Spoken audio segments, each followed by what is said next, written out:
Hello everyone, praise the Lord Jeshu. I hope all are fine. So today we shall be talking about the 10 commandments. आज हम 10 आज्ञाओं के बारे में बात करेंगे जिन्हें हम इंग्लिश में 10 commandments कहते हैं. These were the 10 laws that were given by God to Moses to be followed by the Jews. यानी जो 10 commandments हैं बहुत फेमस है, इनके बारे में दुनिया जानती है. और ये 10 आज्ञाएं थी जो परमेश्वर ने मूसा को दी थी और जिनके लिए परमेश्वर ने कहा था कि यहूदियों को यानी ज्यूज जाति को इनको फॉलो करना बेहद जरूरी है. So with these 10 commandments, God made a covenant with the Jewish people, that is the people of Israel. और जब गॉड ने 10 आज्ञाएं दी इसराइल के लोगों को, तो उनके साथ एक वाचा बांधी, यानी कि उनके साथ एक संबंध, एक रिश्ता बांधा, जिसे हम इंग्लिश में covenant कहते हैं. और गॉड ने उनसे वादा किया, that I shall be your God forever and you are my people. यानी परमेश्वर ने यहूदियों से कहा कि तुम मेरे लोग हो हमेशा के लिए और हमेशा के लिए मैं तुम्हारा ईश्वर हूँ. आज हम इन 10 आज्ञाओं को पढ़ेंगे जिन्हें हम इंग्लिश में 10 commandments कहते हैं. God said, if you follow my commandments with your whole heart, I will not bring any of the disease on you that I brought on Egypt. यानी परमेश्वर यहूदियों से कहते हैं कि यदि तुम मेरी आज्ञाओं का पालन करोगे तो जितनी बीमारियां मैंने मिस्र पे भेजी है उनमें से मैं तुम पर एक भी नहीं लाऊंगा. यानी गॉड जो है परमेश्वर है जिन्हें हम यहोवा गॉड कहते हैं, वो यहूदियों को मिस्र में से निकाल के लाते हैं, जो ऐसी लैंड थी जो कि लैंड ऑफ स्लेवरी कहलाती थी. यहाँ पर वहां पर यहूदी जाति स्लेव्स रहते थे. मिस्र में यहूदी रहते थे गुलाम की तरह. तो परमेश्वर उनको वहां से बाहर निकाल के लाते हैं.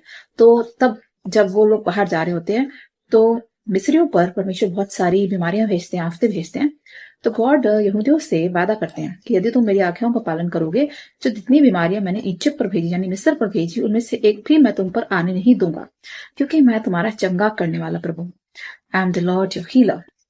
ऐसा एक्सोडस चैप्टर 15 वर्स 26 में गॉड कहते हैं, आई एम योर हीलर, यानी मैं तुम्हारा चंगाई देने वाला प्रभु हूं, जिसे हम यहोवा राफा भी कहते हैं. यहोवा राफा का मतलब होता है मेरा चंगा करने वाला प्रभु. And the Lord who heals me, यानी कि मुझे चंगाई देने वाला प्रभु, जिसे हम यहोवा राफा कहते हैं. So God made a covenant with Israel, यानी परमेश्वर ने यहूदियों से एक वाचा बांधी. And God called Moses on Mount Sinai and gave him the tablets on which God wrote the 10 commandments with his finger. यानी परमेश्वर ने मूसा को, जो कि यहूदियों का लीडर था, उसे माउंट सिनाई पे बुलाया और वहां परमेश्वर ने उसको 2 टैबलेट्स दी, यानी कि 2 बड़े बड़े टैबलेट्स दिए जिन पे 10 कमांडमेंट्स लिखे हुए थे. 2 पट्टियां दी जिन पर 10 आज्ञाएं लिखी थी और परमेश्वर ने कहा यहूदियों को ये आज्ञाएं मानना बेहद जरूरी है. Exodus chapter 31 verse 18 में लिखा है that God handed over the tablets of 10 commandments to Moses. और ये वो 10 commandments थे, 10 आज्ञाएं थी जो गॉड ने अपने खुद के हाथ से लिखी थी. और बाइबल में लिखा है written by the finger of God, यानी गॉड ने वो 2 पट्टियां ली जिन्हें हम टैबलेट्स कहते हैं, अपने फिंगर से उसके ऊपर 10 कमांडमेंट्स लिखे, 10 आज्ञाएं, जो कि आज भी ये 10 आज्ञाएं बहुत फेमस है और लोग उनको फॉलो करते हैं, जो कि यहोवा गॉड ने लोगों को दी थी. यानी जीसस के पिता परमेश्वर ने हमें 10 आज्ञा दी हैं जिनका पालन आज भी करना बेहद जरूरी है. These 10 commandments are very important. It is very essential for us to obey them. Now I would like to share these 10 commandments with you. Now these commandments are very famous. I am the Lord your God, you shall have no God before me. यानी पहला commandment है, पहली आज्ञा कहती है कि मैं तेरा यहोवा हूँ और मेरे अलावा तू किसी और परमेश्वर की पूजा मत करना. ऐसा एक्सोडस चैप्टर 20 वर्स 2 और 3 में लिखा है. यानी कि सारे जो 10 आज्ञा है आप एक्सोडस यानी निर्गमन की पुस्तक चैप्टर 20 में पढ़ सकते हैं, जहां गॉड कहते हैं केवल मैं ही तेरा परमेश्वर हूँ और मेरे सिवा किसी और की उपासना यानी किसी और की वर्शिप मत करना. God said I am your only God. Exodus 22 में कहते हैं God is Jehovah Father. He is the great I am. यानी बाइबल में गॉड का नाम भी बताया है. उनका नाम है I am, यानी मैं हूँ. उन्हें हम Jehovah God भी कहते हैं. I am के बारे में पढ़ सकते हैं एक्सोडस चैप्टर 3 वर्स 14 में. यानी गॉड अपने यहाँ पे नाम बताते हैं मूसा को कि मेरा नाम है I am, यानी मैं हूँ. The Bible says our God is Jehovah God and he is a jealous God.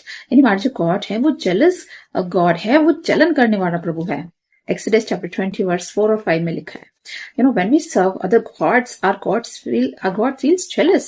यानी जब हम दूसरे किसी अन्य देवी देवता के वर्शिप करते हैं तो परमेश्वर को जलन होती है. इसलिए लिखा है God is a jealous God. यानी हमारा परमेश्वर जलन करने वाला प्रभु है. और यदि हम किसी और गॉड या गॉडेस की वर्शिप करते हैं तो गॉड को जलन होती है. ऐसा क्यों है? Since he is the creator of the universe. क्योंकि यहोवा गॉड ने हमें अपने हाथों से बनाया है और उन्होंने केवल हमें नहीं, पूरी दुनिया का निर्माण किया है, पूरे यूनिवर्स का निर्माण किया है। और जब हम किसी और देवी देवता की वर्शिप करते हैं तो उनको जलन होती है। वो कहते हैं इसे तो मैंने बनाया है, इसे मैंने दुनिया में भेजा है, ये पूरा यूनिवर्स मैंने बनाया है। So how can you worship another God? And that's why it is written, since he is a creator and he expects that we should worship him only. यानी क्योंकि हमें जो गॉड ने बनाया वो एक्सपेक्ट करते हैं कि केवल हम उन्हीं को पूजें। The entire universe belongs to him, यानी कि पूरी दुनिया, पूरा यूनिवर्स गॉड का है। हर एक इंसान को, जानवर को, हर पक्षी को, फिश को, मछलियों को, और पहाड़, नदियां, हर चीज को परमेश्वर ने निर्माण किया है। पूरा सोलर सिस्टम, पूरा जो यूनिवर्स है उसे गॉड ने बनाया है। और वो एक्सपेक्ट करते हैं हम केवल उन्हीं को वर्शिप करें, ना कि किसी अन्य देवी देवता को। इसे यहाँ लिखा है, I am the Lord your God, you shall have no other God before me. यानी कि मैं ही केवल तेरा परमेश्वर हूँ और मेरे अलावा किसी और की वर्शिप नहीं करना। ये पहला कमांडमेंट है। The second commandment says, you shall not take the name of the Lord your God in vain. यानी तू परमेश्वर का नाम व्यर्थ ना ले। कई बार क्या होता है, हम गॉड का नाम व्यर्थ ले लेते हैं। जहां जरूरत नहीं होती है वहां भी परमेश्वर का नाम ले लेते हैं। Which means don't take God's name for granted. यानी परमेश्वर का नाम ऐसा नाम है जो पूरे यूनिवर्स में सबसे ऊंचा नाम है। God's name is above every name. And he needs to be revered, he needs to be respected, and therefore we cannot take his name for granted. यानी कि गॉड का नाम लेते समय ध्यान रखें कि उनका नाम व्यर्थ ना ले, व्यर्थ की बातों में गॉड का नाम ना ले। Exodus chapter 20 verse 7 में कहा है, it means sometimes people that take the name of the Lord in a very unholy manner, in a very useless manner. देखिए लोग क्या करते हैं, गॉड का नाम अपवित्र तरीके से लेते हैं। And the Bible says it very clearly that do not swear an oath by heaven, for it is God's throne, or by earth, for it is his footstool. यानी कि तू जो है कभी ऐसा ओथ यानी ऐसी कसम मत खाना जो कि स्वर्ग की हो, क्योंकि स्वर्ग जो है वो परमेश्वर का थ्रोन है, उसका सिंहासन है, और पृथ्वी जो है वो उसकी पांव की चौकी है। तो तू कभी भी परमेश्वर के नाम से ओथ नहीं लेना, कभी भी परमेश्वर के नाम से शपथ नहीं लेना। And your yes should be yes and your no should be no. ऐसा मैथ्यू चैप्टर 5:37 वर्स में लिखा है। अगर मैथ्यू चैप्टर 5 वर्स 34 से 37 लिखें तो वहां वर्स मैथ्यू चैप्टर 5 वर्स 34 से 37 अगर आप देखें तो वहां पे लिखा है परमेश्वर का नाम व्यर्थ नहीं लेना चाहिए और परमेश्वर नाम की कभी कसम खानी चाहिए, ना कि स्वर्ग की क्योंकि वो परमेश्वर का सिंहासन है, और ना ही पृथ्वी की क्योंकि उसके पांव की चौकी है। Because heaven is his throne and the earth is his footstool. So never swear an oath in the name of God or by heaven or by earth. यहाँ तक लिखा है कि never take an oath in the name of Jerusalem because it is the city of the great king.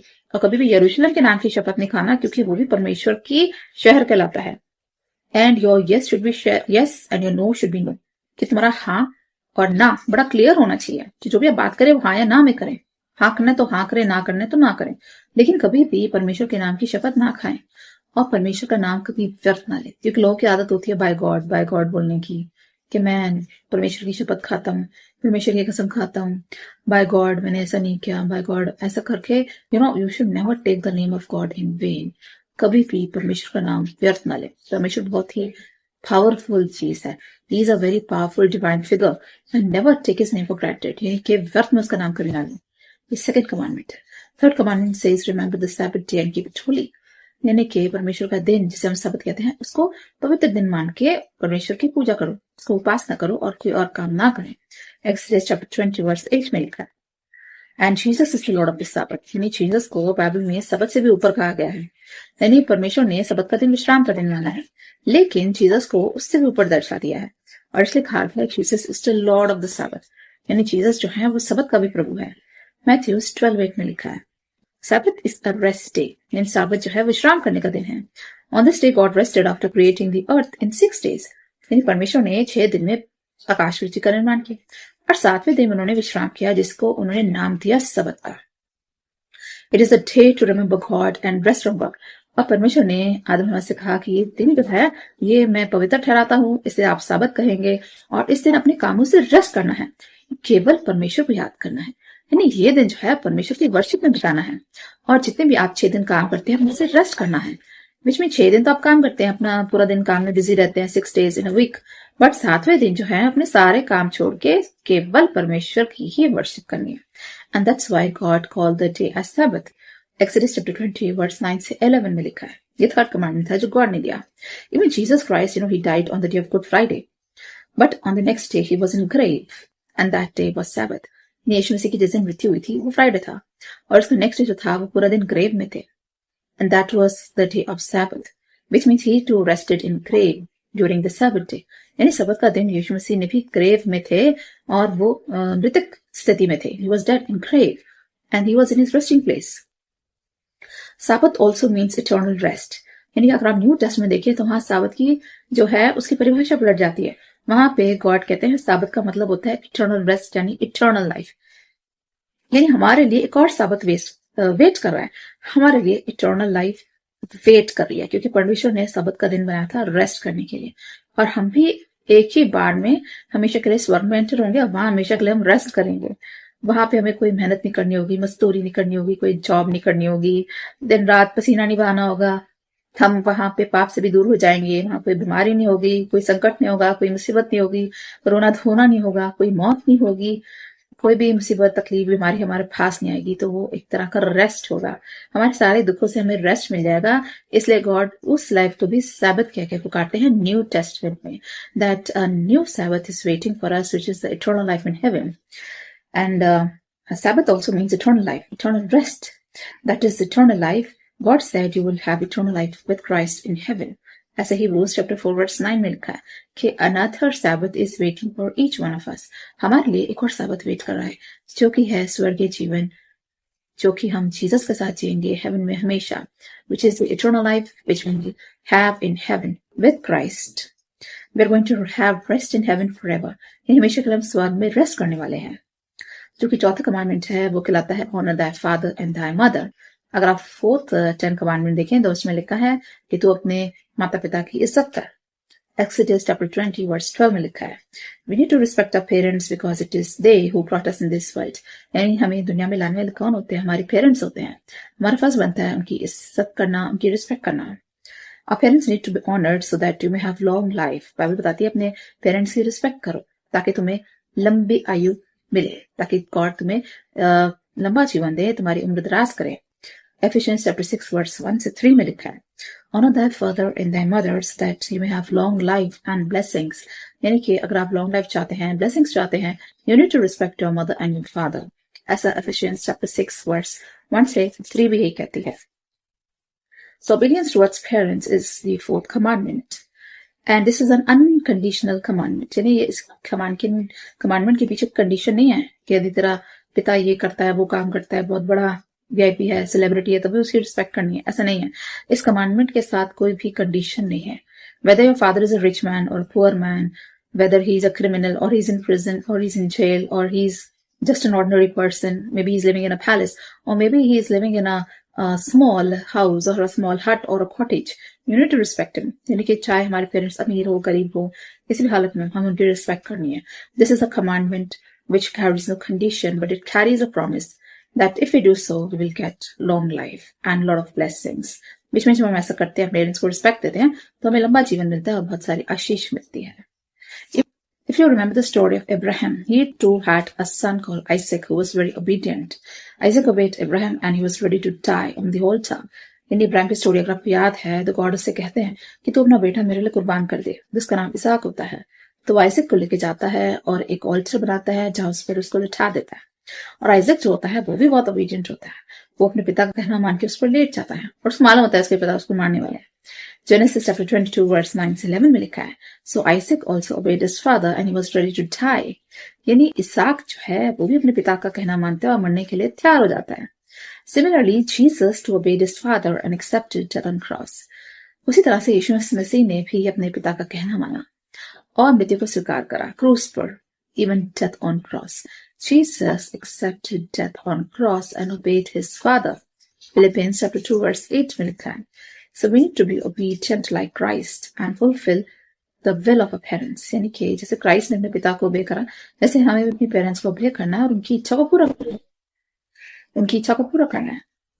Now, you shall not kill. The fifth commandment says that you shall not kill or you shall not murder. Exodus chapter 20 verse 13 कहती है कि तू किसी की हत्या ना कर. The first murder is given in the Bible where Cain killed Abel. अगर आपको पहला मर्डर याद है बाइबल में, जहां केन ने एबल की हत्या करी थी। वो दो भाई होते हैं जिसमें से केन जो है वो एबल से जलने लग जाता है। क्यों? क्योंकि एबल को गॉड बेहद पसंद करते हैं और उसकी ऑफरिंग्स को एक्सेप्ट करते हैं। तो केन जलन के मारे अपने भाई एबल को मार देता है। जेनेसिस 4:8 में लिखा है, He killed him out of jealousy, ऐसे जेनेसिस 4:5 भी कहता है। And the Bible says, do not kill anyone, do not murder, or do not take life. यानी बाइबल बताता है तू किसी की हत्या ना कर, तू मर्डर ना कर। मैथ्यूज 5:21 में भी लिखा है, And do not shed blood, because blood contains life. यानी बाइबल बताती है तू किसी का लहू नहीं बहा, क्योंकि लहू में होता है जीवन। यानी कि अगर हम किसी का लहू बहाते हैं, अगर हम किसी की हत्या करते हैं, तो ये गहरा पाप है। क्यों? क्योंकि इंसान की जो लाइफ होती है वो उसके ब्लड में होती है। Blood contains life and therefore the Bible says do not shed innocent blood, कि तू किसी का लहू ना बहा। लेविटिकस 17:11 में लिखा है, even if we call someone a fool, it is like murder only. यानी बाइबल तो ये तक कहती है कि तू किसी को फूल यानी मूर्ख कह के ना पुकार, क्योंकि ये भी एक बहुत बड़ा सिन है, बहुत बड़ा पाप है, और ये भी एक मर्डर की तरह होता है। It is just like murder. Matthews 5:22 में लिखा है। And the Bible even says do not get angry and give devil a foothold, यानी कि जब हम बहुत ज्यादा एंगर में रहते हैं, गुस्से में रहते हैं, तो हम शैतान को अपने जीवन में आने का मौका देते हैं। और इसलिए बाइबल कहती है शाम होते होते तेरा गुस्सा शांत हो जाए, यानी कि इससे पहले कि रात हो तेरा गुस्सा शांत हो जाए। Do not get angry and give devil a foothold, यानी कि जितना हम एंगर में रहते हैं, जितना हम गुस्से में रहते हैं, शैतान को मौका देते हैं हमारे जीवन में आने का। एफिशिएंस 4:26-27 में लिखा है। और जितना हम गुस्से में रहते हैं, हम गाली गलौज भी करते हैं, हम झगड़ा भी करते हैं, गुस्से में लोग एक दूसरे को मार भी देते हैं। और इसलिए लिखा है कि do not kill, do not murder, we have no right to take life. ये जीवन हमें परमेश्वर ने दिया है, और हर एक इंसान का निर्माण भी परमेश्वर ने किया है। हमें गॉड ने बनाया है, इस जमीन पर भेजा है इस पृथ्वी को एंजॉय करने के लिए। तो हमें कोई हक नहीं बनता परमेश्वर की बनाई हुई सृष्टि का मर्डर करने का, उसको किल करने का, उसको खत्म करने का। जिसे गॉड ने बनाया उसको हम कैसे मर्डर कर सकते हैं? That's why God says do not kill, do not murder, and do not be angry till evening. और इसलिए कहा गया है कि शांत होते होते तेरा गुस्सा शांत हो जाए, ताकि तू शैतान को मौका न दे। और जितना गुस्से में रहेंगे उतना हम लड़ाई झगड़ा भी करेंगे, गाली गलौज भी करेंगे, हो सकता है गुस्से में किसी का मर्डर ही कर दे। And that's why the Bible says do not get angry. The sixth commandment says that do not steal, यानी कि चोरी नहीं करना। Exodus 20:15 में लिखा है, You shall not steal others' belongings, यानी कि दूसरे की चीजों को चोरी नहीं करना, दूसरे के सामान की चोरी नहीं करना। The Bible says devil also comes to steal, to kill and destroy, यानी शैतान जो है वो भी हमारा दुश्मन है, वो आता है चोरी करने, घात करने, मारने। John chapter 10:10 में लिखा है, But God came to give life, and not just life but eternal life. और जीसस आए हैं हमें जीवन देने। कैसा जीवन? अनंत जीवन देने। Now when you steal something, you steal the joy of the house. अगर आप सोचिए कि अगर आप किसी इंसान की कोई चीज या कोई वस्तु चुराते हैं, तो साथ में उसकी खुशी भी चुरा रहे हैं। यानी हमने तो चोरी कर ली तो हम तो बड़ा सेटिस्फाइड हो गए कि ठीक है, मुझे ये चीज पसंद थी, मैं अपने दोस्त की यहाँ से चुरा के ले आया, दुश्मन के यहाँ से चुरा के लाया। तो जो थीफ होता है वो तो ही फील्स वेरी सेटिस्फाइड, लेकिन जिसका सामान चोरी होता है उसका तो सारा का सारा लाइफ ही खराब हो जाती है और उसका चैन छिन जाता है। तो when you steel something, you steel the Joy also of that person, कि आप इंसान के घर की सारी खुशी छीन लेते हैं। Devil is a thief and he comes to steal, यानी जो शैतान है उसको भी बाइबल में थीफ कहा गया है, और वो आता है चोरी करने। He is a thief. He steal our peace, our joy, our faith, love, happiness from our lives. यानी शैतान जो है वो हमारी खुशी चुराने आता है, हमारी पीस यानी हमारी शांति चुराने आता है, हमारा फेथ, हमारा विश्वास पे हमला करता है, उसे चुराता है, और हमारे बीच का प्रेम खत्म कर देता है, और हैप्पीनेस यानी हमारी खुशी चुराने आता है। Therefore you should not steal, इसलिए बाइबल में कहा गया है कि तू चोरी नहीं करना। And the next commandment says, the seventh commandment, you should not commit adultery. ये तुम्हें adultery यानी व्यभिचार नहीं करना चाहिए। This is the seventh commandment. Exodus chapter 20:14 में लिखा है, adultery is just like idol worship, यानी बाइबल में adultery को idol worship से कंपेयर किया है। idol worship यानी मूर्ति पूजा। adultery जो है, व्यभिचार जो है, वो मूर्ति पूजा के समान है। ऐसा Exodus chapter 23:37 में लिखा है, adultery is just like idol worship in the Bible, यानी बाइबल में adultery यानी व्यभिचार को मूर्ति पूजा से, idol worship से कंपेयर किया गया है। When people do idol worship, they leave the true God, which is Jehovah God, and they run after another gods, the so-called gods, यानी कि जब कोई इंसान idol worship में फंसता है, तो जो असली परमेश्वर है जो सच्चा परमेश्वर है, जो गॉड, उसे छोड़ के वो मूर्ति पूजा में घुस जाता है। और it is just like adultery. Adultery में भी एक वुमन ऐसे ही करती है। She leaves her husband and she go after another man. Adultery में भी ऐसा होता है, एक स्त्री अपने पति को छोड़ के दूसरे के पति के पीछे भागती है। सिमिलरली जब इंसान आइडल वर्शिप में फंसता है तो अपने गॉड को छोड़ के दूसरे गॉड की वर्शिप करता है। So similarly idol worship has been compared to adultery. And the Bible says our body is the temple of the Holy Spirit, यानी हमारा जो शरीर है वो पवित्र आत्मा का मंदिर है। Once 1 Corinthians chapter 16, 1 Corinthians chapter 6 verse 19 में लिखा है, Now God abides in us and we in him, यानी हम परमेश्वर में वास करते हैं, परमेश्वर हम में वास करते हैं। How can I unite my members with harlot? यानी कि क्योंकि हमारा शरीर जो है पवित्र आत्मा का मंदिर है, तो हमारे शरीर को हम एक हार्लॉट के साथ कैसे यूनाइट कर सकते हैं? ऐसा 1 Corinthians chapter 6 verse 17 में कहा गया, Because our body is a temple of the Holy Spirit, God lives in us.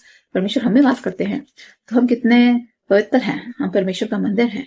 तो हम अपनी जो बॉडी है, उसके जो मेंबर्स हैं, उसको कभी हार्लॉट के साथ यूनाइट नहीं कर सकते। क्यों? क्योंकि हम पवित्र हैं और हम परमेश्वर का मंदिर है। इसीलिए व्यभिचार से दूर रहना चाहिए, बाइबल कहती है।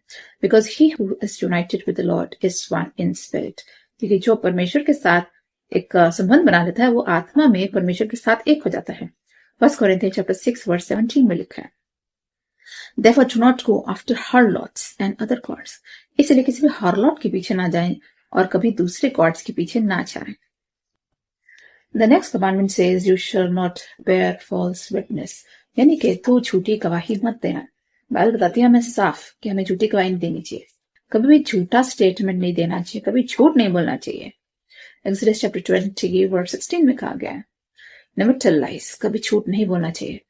The devil is a father of all lies. When he lie, he speaks his native language. क्योंकि शैतान को कहा गया है झूठ का पिता, और हमेशा वो झूठ बोलता है।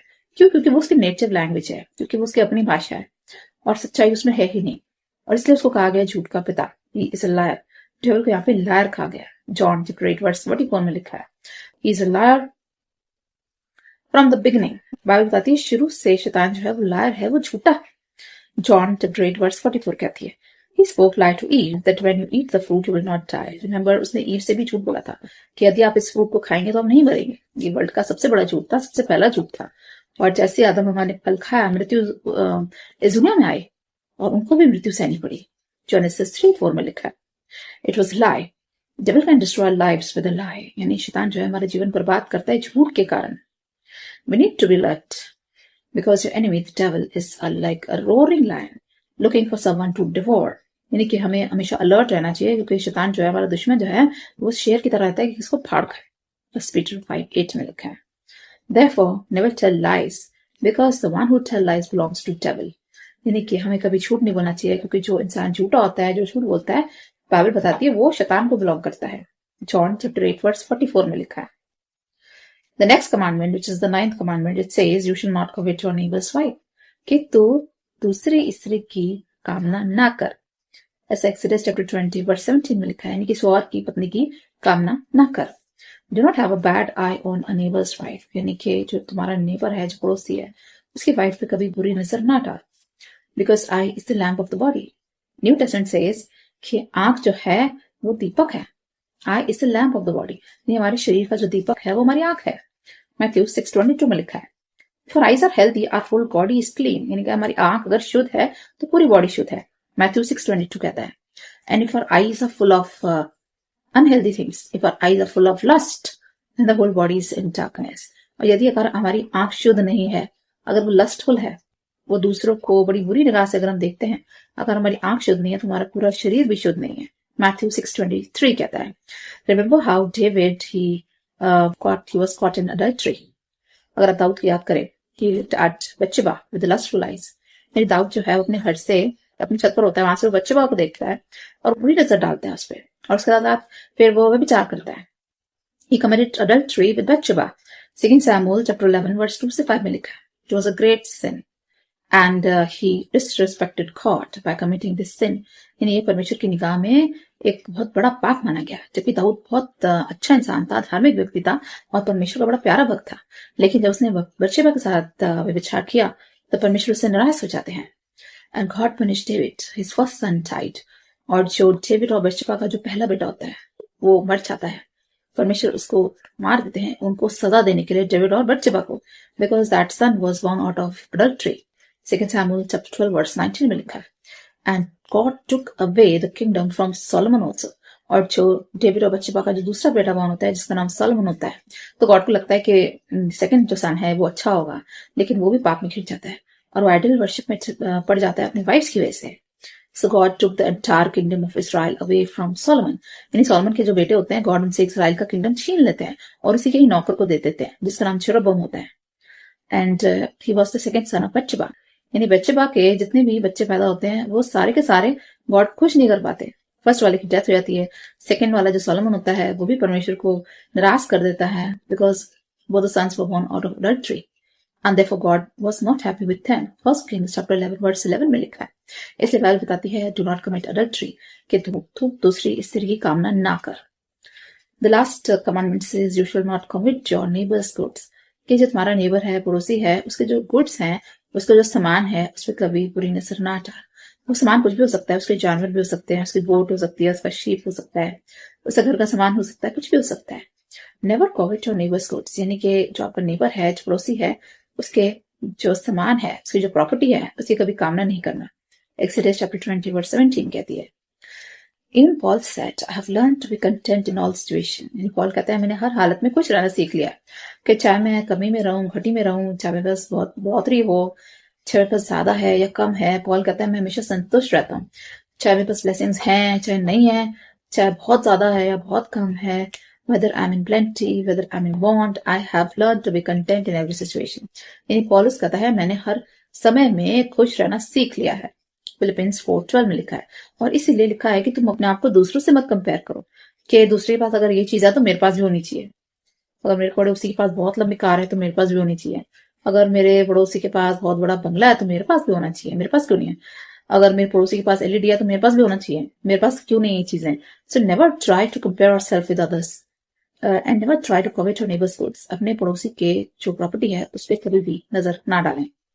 We should be content with whatever God gives us. जो भी परमेश्वर ने हमें ब्लेसिंग्स दी है उसी में खुश रहना हमें सीखना चाहिए। Don't ask for more, have faith in God, your plans will succeed. यानी कि अपने जो प्लान्स हैं, अपने जो काम है वो परमेश्वर पर डाल दो, ऑब्वियसली आपको सक्सेस मिलेगा। Commit your ways to the Lord and you will succeed. Bible बताती है जो भी आपके काम है उसे परमेश्वर को सौंप दो और आप सक्सेस पाएंगे। आप हमेशा से ऊपर ही ऊपर जाएंगे, आपको सफलता प्राप्त होगी। साम 37 5th आयत में लिखा है, और प्रोवर्ब्स चैप्टर 3 वर्स 5 और 6 में लिखा है कि तुम अपने हिसाब से मत चलो। Learn to trust in God, do not depend on your own mind, do not depend upon your own ways or your own thinking. Trust in the Lord and lean not on your understanding, and God will straighten your path. यानी कि अपने जो understanding होती है, अपने जो mind है, अपनी जो बुद्धि है, उसके हिसाब से ना चले, परमेश्वर के हिसाब से चले। Always say to God, let thy will be done. और जब आप परमेश्वर के हिसाब से चलते हैं, उसके बताए रास्ते पर चलते हैं, तो हमेशा आप सक्सेस पाएंगे, हमेशा सफलता पाएंगे। Proverbs chapter 3 verse 5 और 6 में लिखा है, He to him who is able to do exceedingly above we ask or think, to him be glory forever. यानी कि हमारा परमेश्वर वो परमेश्वर है जो हमारे मांगने से कई ज्यादा हमें देता है, जो हम सोच भी नहीं सकते, जिसकी हम कल्पना भी नहीं कर सकते। हमेशा से महिमा उसी परमेश्वर को मिले यीशु मसीह में। Ephesians chapter 3 verse 20 और 21 भी ये कहती है, To him who is able to do exceedingly above we ask or think. यानी कि हमारा परमेश्वर वो परमेश्वर है जो हमारी कल्पना से बाहर काम करता है, ऐसी ऐसी चीजें हमें देता है, ऐसी ऐसी आशीष, ऐसी ब्लेसिंग्स हमें देता है जो हम सोच नहीं सकते, जो हमारी कल्पना से परे होती है। सारी की सारी महिमा परमेश्वर को मिले यीशु मसीह में। Ephesians 3 chapter verse 20 and 21 says, So these 10 commandments are very much relevant even today also. ये जो 10 commandments है, अगर आप ध्यान से इनको पढ़ेंगे तो आज भी ये उतने ही रेलिवेंट है। आज भी इनकी इंपॉर्टेंस उतनी ही है जितनी ओल्ड टेस्टामेंट के जमाने में थी। The Ark of the Covenant of the Old Testament used to have 3 things. अगर आप पुराना टेस्टमेंट अगर उसमें पढ़े तो वाचा का संदूक जो होता था, जहाँ पे परमेश्वर की प्रेजेंस रहती थी, उनकी उपस्थिति रहती थी, वो कहलाता था आर्क ऑफ द कॉवेनेंट। वो एक बॉक्स होता था जिसमें 3 चीजें रहती थी, जिसके ऊपर चेरब्स बने हुए थे। एक तो था उसमें 3 चीजें थी। एक तो था उसमें tablets which contain the 10 commandments, यानी कि उसमें 2 पट्टियां थी जिसपे 10 आज्ञाएं लिखी हुई थी। दूसरा उसमें मन्ना था, उसमें स्वर्गीय भोजन था, और तीसरा था उसमें एरन्स रॉड दैट बटेड, और तीसरी चीज जो थी उसमें एरन यानी हारून की छड़ी थी जो फूटी थी, जिसमें कोपने आई थी। And ark was the place where God present rested, यानी आर्क वो जगह थी जहाँ पे ईश्वर की मौजूदगी रहती थी। ये तीनों चीजें अगर आप गौर से देखें तो तीनों जीसस की तरफ पॉइंट आउट करते हैं। The tablets represent the word of God. ये टैबलेट्स जो हैं जिनपे 10 आज्ञाएं लिखी थी, वो 10 आज्ञाएं किसने दी थी? वो परमेश्वर ने दी थी। वो स्वयं परमेश्वर के मुख से निकली थी और परमेश्वर अपने फिंगर से लिखी थी। वो 10 आज्ञाएं जो रिप्रेजेंट करती है वर्ड ऑफ गॉड को, यानी परमेश्वर के वचन को, विच इज जीसस हिमसेल्फ। और वर्ड ऑफ गॉड कौन है? Jesus. The Bible says in the New Testament, word became flesh and dwelt among us. यानी वचन देहधारी हुआ और हमारे बीच में रहने लग गया। यानी वचन जो है, वचन कौन है? वचन यीशु है, क्योंकि वचन देहधारी हुआ हमारे बीच में रहा। Word became flesh and dwelt among us. John chapter 1 verse 14 में लिखा है, the tablets they represent Jesus. यानी जो टैबलेट्स थे, जो वाचा के संदूक में थे, आर्क ऑफ द कॉवेनेंट में, वो जीसस की तरफ इशारा करते थे। Tablets, that Jesus is our Lord. Second चीज जो उसमें थी वो थी manna. Manna is the bread of heaven, यानी मन्ना जो है वो स्वर्ग की रोटी है, वो एंजल्स का फूड है, बाइबल बताती है। And Jesus also said, I am the bread that came from haven. यानी न्यू टेस्टमेंट में जीसस कहते हैं, मैं वो रोटी हूं जो स्वर्ग से उतरी है। I am the bread that came from heaven and whosoever shall eat me shall never die. जो मुझे स्वीकार करता है, और जीसस कहते हैं जो मेरे बलिदान पे यकीन करता है कि मैंने उसके लिए अपना शरीर दिया क्रूस पे, वो कभी मरेगा नहीं, वो हलाक नहीं होगा, बल्कि हमेशा की जिंदगी पाएगा। जॉन 6:51 में जीसस कहते हैं, I am the bread that came from heaven. So manna also represents Jesus which is our saviour. जैसे ब्रेड खाते हैं तो हमारी जीवन चलता रहता है, लोग कहते हैं हम जिंदा रहते हैं कैसे? रोटी खा के, तो ब्रेड हमें जीवित रखती है। उसी तरह से मन्ना जो है वो जीसस से कंपेयर किया गया। Jesus said, I am also bread that came from heaven and I give you eternal life. यानी यीशु मसीह कहते हैं, मैं स्वर्ग से उतरी हुई रोटी हूं, और अगर मुझे खाओगे तो तुम कभी नहीं मरोगे, तुम हमेशा के लिए जीवन पाओगे। So manna represents Jesus which is our saviour. Jesus came from heaven to save us, he is our saviour. Aaron staff represents the staff of the king.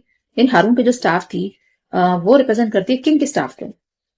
And Jesus will rule the Nations with iron sceptre.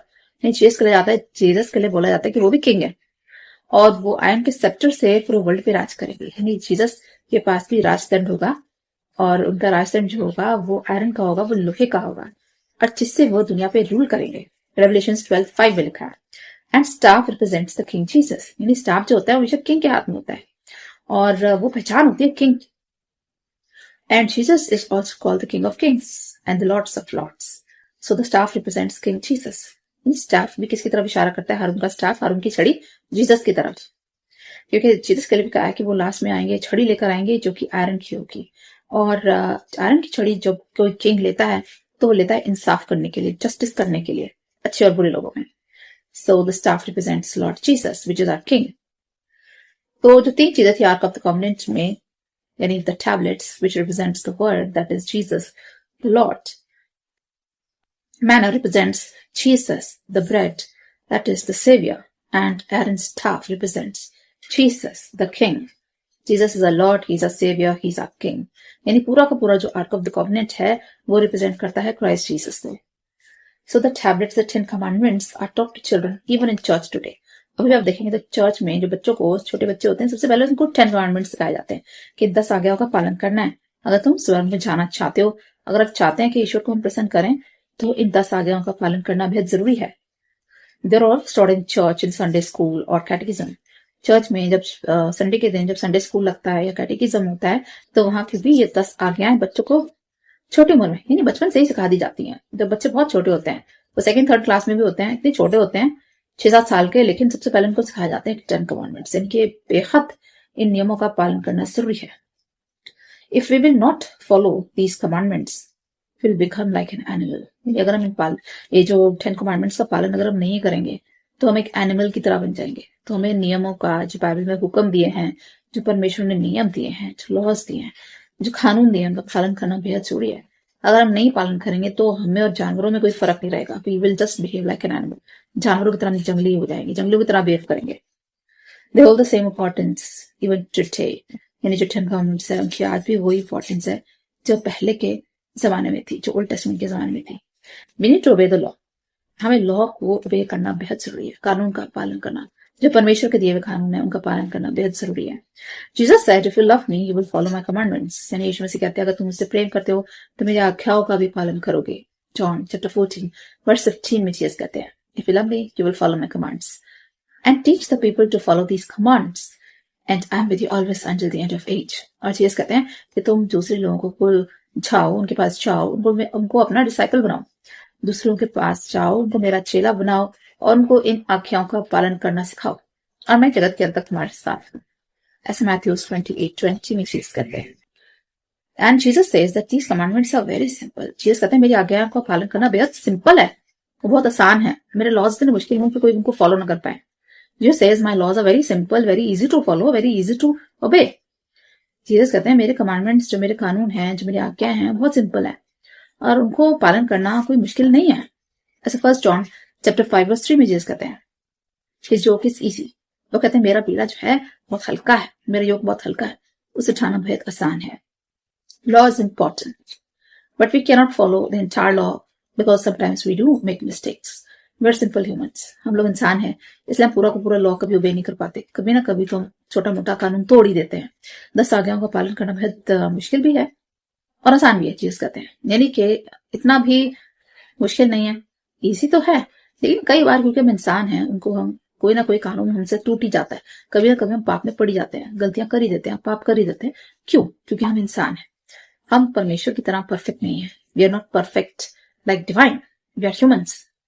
So God gave an alternate that is grace, यानी कि क्योंकि हम commandments के द्वारा नहीं बचा सकते, हमारा बचना कमांडमेंट के द्वारा पॉसिबल नहीं है, तो गॉड ने एक ऑल्टरनेट दिया जिसे हम ग्रेस कहते हैं, जिसे हम कहते हैं ईश्वर का अनुग्रह। क्योंकि हम कभी ना कभी तो पाप करते हैं, तो इसलिए हम सब आ जाते हैं ईश्वर के अनुग्रह के नीचे। ईश्वर के जो ग्रेस है उसके हम नीचे आते हैं। Sometimes we take the laws for granted, so can we sin. अगर हम ईश्वर की ग्रेस के नीचे आते हैं, परमेश्वर के अनुग्रह, उसके प्रेम के नीचे आते हैं, तो क्या हम पाप करते रहें? बेहद बेहद गलत बात है ये। This is wrong. We cannot keep on sinning and we cannot take the law for granted. इसका मतलब ये नहीं है कि परमेश्वर के अनुग्रह से हम बचाए गए हैं, उसके लहू से हम बचाए गए हैं तो हम पाप करते रहें। क्योंकि लोग सोचते हैं कि जीसस ने तो हमारे गुनाह 2000 साल पहले ही माफ कर दिए थे, जीसस ने अपने लहू से धो दिया है तो हम पाप कर सकते हैं। No, we can not take the law for granted. इसका मतलब ये नहीं कि हम पाप करेंगे तो हम अनुग्रह से बच जाएंगे, बिल्कुल नहीं। ईश्वर का अनुग्रह को हल्के में ना लें, ईश्वर की दया, मर्सी, प्रेम को हल्के में ना लें। So the Bible says that we are not saved by the law, but by the grace that comes by shedding of Jesus. यानी हम बचाए गए ईश्वर के अनुग्रह के द्वारा, उसके दया, उसकी मर्सी, उसके प्रेम के द्वारा, उसके लहू के द्वारा। By the shedding of His blood we are saved. Ephesians chapter 2 verse 8 और 9 कहती है, If you are saved by the blood, therefore do not keep on sinning and do not keep hurting God. यानी क्योंकि आप बचाए गए हैं ईश्वर के लहू से, उसके दया, उसकी मर्सी, उसके अनुग्रह से, तो इसका मतलब ये नहीं कि आप पाप करते रहे और परमेश्वर का दिल दुखाते रहे। It is very essential to obey His commandments. ये बेहद जरूरी है हमारे लिए ईश्वर के कमांडमेंट्स को, उनके लॉज को, उनके रूल्स को मानना, ताकि हम परमेश्वर के दिल में एक जगह बना सके, ताकि हम परमेश्वर को प्रसन्न कर सके। I would like to pray for all of you. Heavenly Father, we come before you with our prayers. Father, we thank you so much for this beautiful message that you shared with us today, that how much it is essential for us to obey the commandments of God. It is very essential for us to obey the laws of God, the laws of the Bible. Father God, help us to obey your commandments, because you have said that if you love me, you will follow my commandments. Father God, help us to read the Bible, and not just read, but to also follow the Bible. You said, do not be the readers only, but also be the doers of the word. Help us to read the Bible, help us to meditate on the Bible, and help us to follow and practice the Bible. Father God, we pray for all the viewers who are watching this video. We apply holy blood to all the viewers, that you're going to bless them abundantly with the desires of their heart. We pray for the young children, the ones who are studying, that you bless them with good memory, give them a sharp mind, help them to study well. We pray for all the young people, the youth, the ones who are studying in colleges. Give them admission in good colleges. We pray for everyone who's seeking a job, bless them with the desired jobs. We pray for the middle-aged, the old people, bless them with good and long life. Fulfill all the plans and dreams. We pray for everyone who is in despair, in depression, who has lost hope. Father God, help them to come out of all the despair and the hard situations. Open your doors for them, open new opportunities for them. Father God, we pray for all those who are in debts, help them to come out of all the debts. Give them financial breakthrough. Father God, we pray for everyone who is seeking healing. Bless them with physical, mental, and emotional healing. We pray for all those people who are fatherless, who are widows, who are orphan, who are less fortunate. Bless them, Father God, abundantly. Fulfill all the needs. And Father God, bless each one of us with the Holy Spirit. Bless us with the fruits of the Holy Spirit. We give all the glory and honor to your name. Bless this breath with Jesus Christ, Lord. Amen. I hope you are blessed by listening to this message. So always remember that we need to follow the commandments of God. Just by saying, I love you, Jesus, is not enough. Jesus said, if you love me, you will follow my commandments. So follow the commandments of Jesus and keep loving Jesus. Stay in the love of Christ. Take care. Bye-bye.